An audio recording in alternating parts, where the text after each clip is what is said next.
Tribuners, inilah 3 berita populer hari ini, Rabu 16 September 2020. Berita pertama, penumpang KRL dilarang menggunakan masker scuba dan buff. Pengguna kereta rel listrik atau KRL Jabodetabek diminta untuk tidak menggunakan masker jenis scuba dan buff saat menaiki KRL. Juru bicara Satgas Penanganan COVID-19 Wiku Adhisa Smito mengatakan penggunaan masker scuba dan buff dinilai kurang ampuh untuk mencegah virus COVID-19. Diungkapkan dalam konferensi pers perkembangan penanganan COVID-19 secara virtual di Istana Kepresidenan Jakarta, Selasa 15 September 2020 kemarin, Wiku mengatakan masker scuba dan buff hanya memiliki satu lapisan dan bahannya terlalu tipis untuk menghadang virus.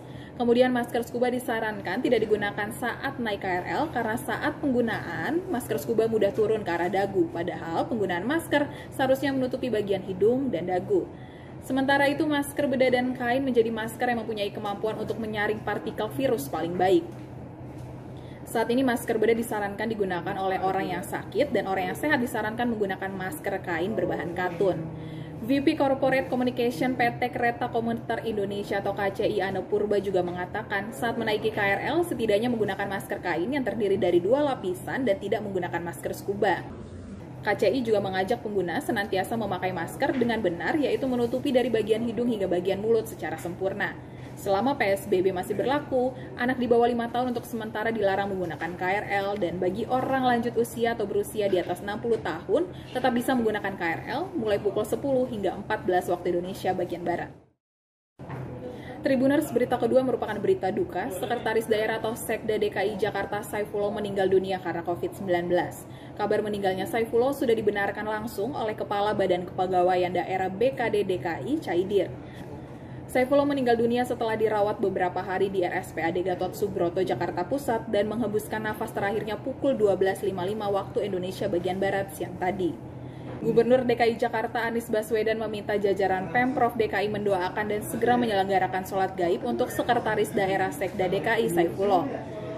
Belum ada kepastian tempat pemakaman orang nomor 3 di Pemprov DKI Jakarta itu. Berdasarkan ketentuan, Pemprov DKI menyediakan 2 lokasi utama untuk tempat pemakaman pasien yang meninggal karena COVID-19. Kedua lokasi pemakaman tersebut adalah TPU Pondok Rangun di Jakarta Timur dan TPU Tegal Alur di Jakarta Barat. Tribuners, berita ketiga, pemerintah blokir ponsel black market atau BM. Setelah mengalami penundaan beberapa kali, akhirnya aturan pemblokiran ponsel ilegal atau black market BM melalui nomor email resmi diberlakukan. Handphone dan komputer tablet atau HKT yang nomor emailnya tidak terdaftar di Kementerian Perindustrian akan otomatis diblokir Selasa 15 September 2020 pukul 22 waktu Indonesia bagian Barat. Seluruh perangkat HKT yang diblokir tidak akan mendapatkan layanan jaringan perangkat telekomunikasi bergerak seluler. Pemerintah mengimbau agar masyarakat mengecek lebih dulu nomor email perangkat HKT yang akan dibeli di website www.email.kemenperin.go.id. Sementara itu, bagi masyarakat yang membeli perangkat secara online atau membawa perangkat dari luar negeri melalui bandar udara dan pelabuhan juga bisa mendaftarkan nomor email di www.email.kemenperin.go.id.